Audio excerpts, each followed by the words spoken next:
안녕하세요. 여러분들 반갑습니다. 집합건물 해결사 멘토 전은진입니다. 여러분들 먼저 원칙적인 부분을 말씀을 좀 드리고 또 몇 가지 말씀을 좀 드릴까 합니다. 적은 이익으로서 우리가 부자가 되라고 하는 부분입니다. 다시 말씀을 드리겠습니다. 적은 이익으로서 부자가 한번 되시는 방법을 한번 여러분들이 마음가짐을 좀 가졌으면 어떻겠나 하네요. 보통은 우리가 이렇게 지금 분양 사무실 이런 데 가다 보면 화려한 이야기를 많이 하시지 않습니까? 미래 수익 기대율부터 이야기해서 아주 좋아질 거라고 많은 이야기를 할 겁니다. 임차인 여러분들께서도 만약에 들어가서 장사를 할 때도 마찬가지고요. 이렇게 우리가 이렇게 세상을 살다 보면은 이익을 너무 이렇게 분에 넘치게끔 이렇게 바라다 보면 이러다 보면은 이제 어리석은 마음이 보통 생기지 않습니까? 이거는 우리가 이렇게 성인들이 다 말씀하신 거지 않습니까? 근데 참 이렇게 그 욕심 때문에 그렇죠. 각자가 그 순간에 모든 부분을 이렇게 베팅을 해버리시죠. 그래서 제가 이렇게 늘 그 전화를 받을 때 보면 이렇게 저보다 이렇게 삼촌뻘 되는 60대 이상 되신 분들께서 너무 비싸게 상가라든지 오피스텔을 10억 이상 이렇게 주고 사셔가지고 너무 많이 물려가지고 지금 상당히 좀 힘든 그런 과정을 거치는 분들이 주변에 좀 많으시거든요. 그것 때문에 연락 안 오시겠습니까? 그렇죠? 그래서 여러분들은 이제 이 방송을 보고 계신 여러분들께서는 적은 이익으로서 부자가 되어보려고 여러분들이 스스로가 정진을 많이 하시고 투자를 하는 방법에 대해서 공부를 좀 많이 해주셨으면 하는 부분입니다. 자, 오늘도 사례를 좀 말씀을 좀 드릴까 합니다. 관리단이든 관리단이 아닌 그냥 아직까지 시행사에 있는 관리업체든 아니면 시행사에 있는 관리업체도 떠나고 상가 번영회라고 자칭 이야기를 하죠. 아직 관리단은 제대로 형성되어 있지는 않은데 그냥 암묵적으로 그냥 관리를 하고 있는 이런 형태도 있을 거고요. 아니 관리법인들을 만들어서 하는 경우도 있고요. 아무튼 간에 그렇게 이렇게 관리를 하고 있는 상황에서 문제는 뭐냐면 이렇게 각종 용역 계약들이나 이런 부분을 해야 될 거고 또 공사도 이제 건물 보존 관리를 하려고 하면 해야 될 거 아닙니까? 그렇죠? 그러면 그 과정에서 리베이터가 있다든지 아니면 거꾸로 관리인이라든지 아니면 관리인은 아니더라도 거기 위원이든 회장, 소위 말하는 회장이라는 사람이 이렇게 하는 거죠. 돈을 요구하는 경우가 있죠. 그 업체한테. 아니면 거꾸로 그 업체가 또 돈을 주는 경우가 있고요. 그렇죠?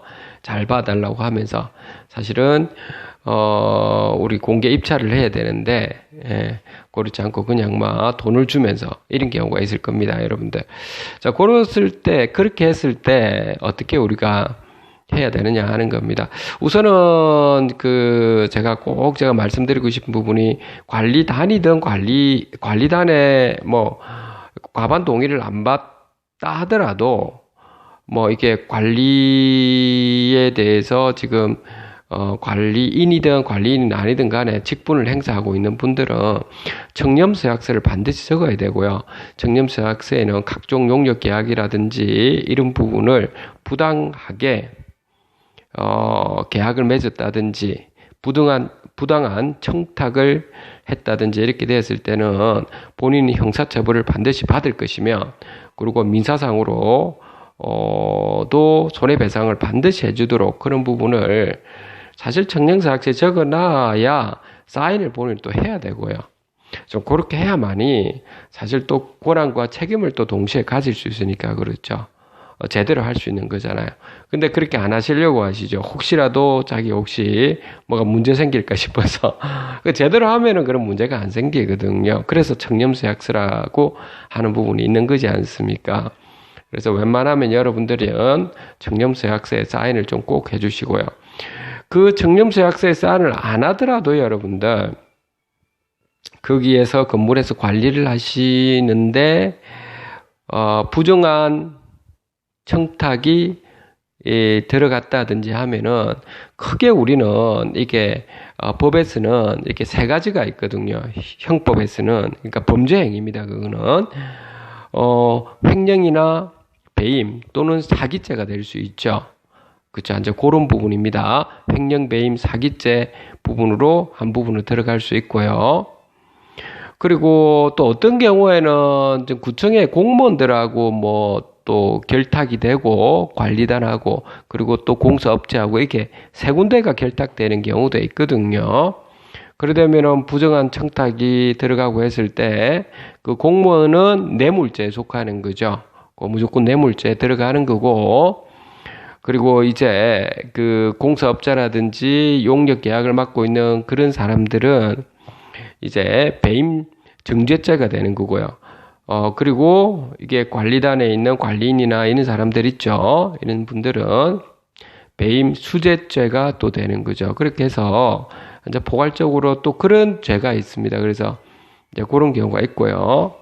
횡령이든 배임이든 사기든 배임으로 일어나는 수재죄든 이 금액이 또 가중하기 좀 많으면 그때는 특정 경제범죄 가중처벌법에 대해서 그 법에 의해서 상당히 많은 지금 처벌이 또 가중이 되는 겁니다. 그렇죠? 그렇기 때문에 웬만하면은 여러분들께서 관리단에서의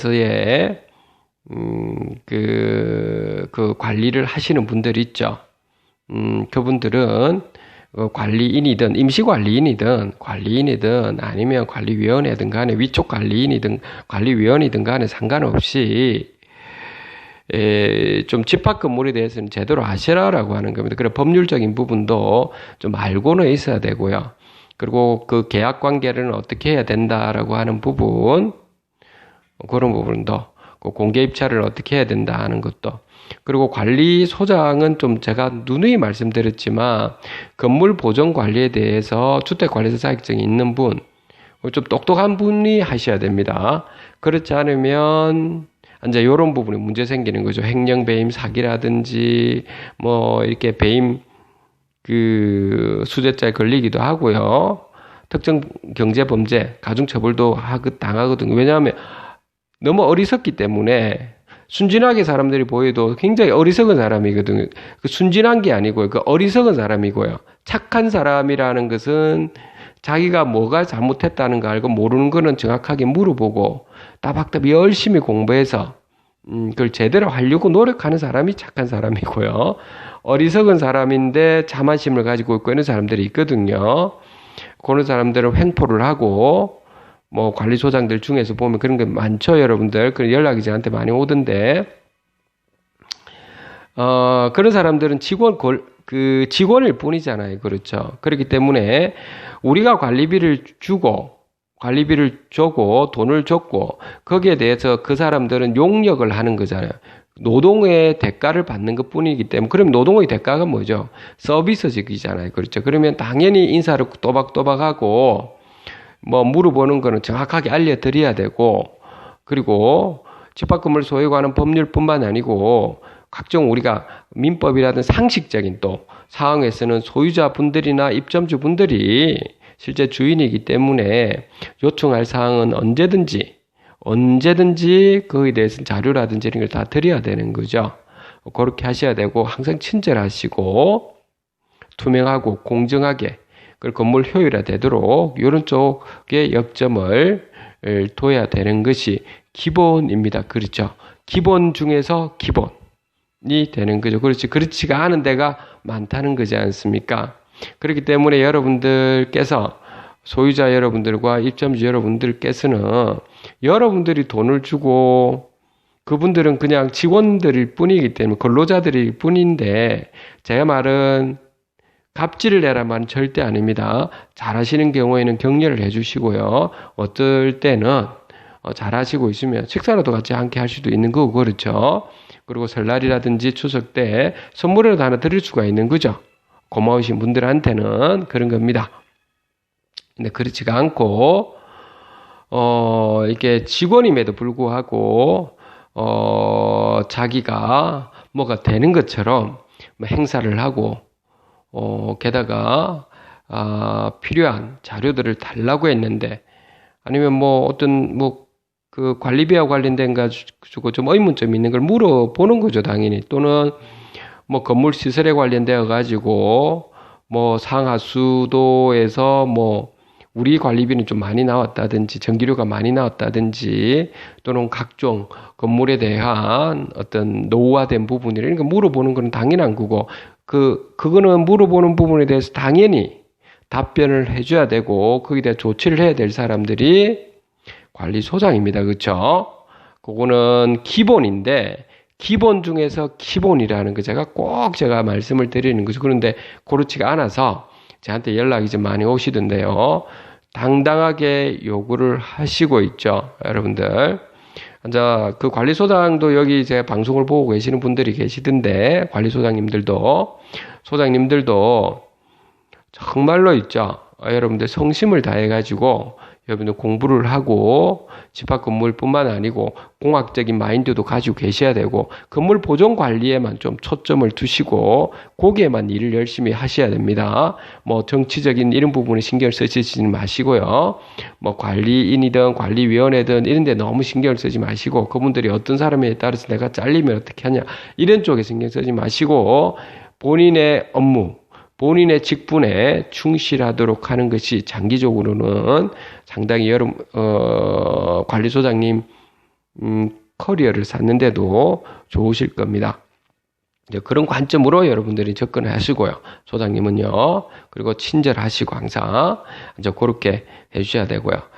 자, 오늘 그래서 여기까지 오늘은 말씀을 드릴 텐데 요약을 해드리겠습니다. 저번에 원칙은 뭐라고 했었습니까? 여러분들 적은 이익으로서 부자가 되십시오라고 한 겁니다.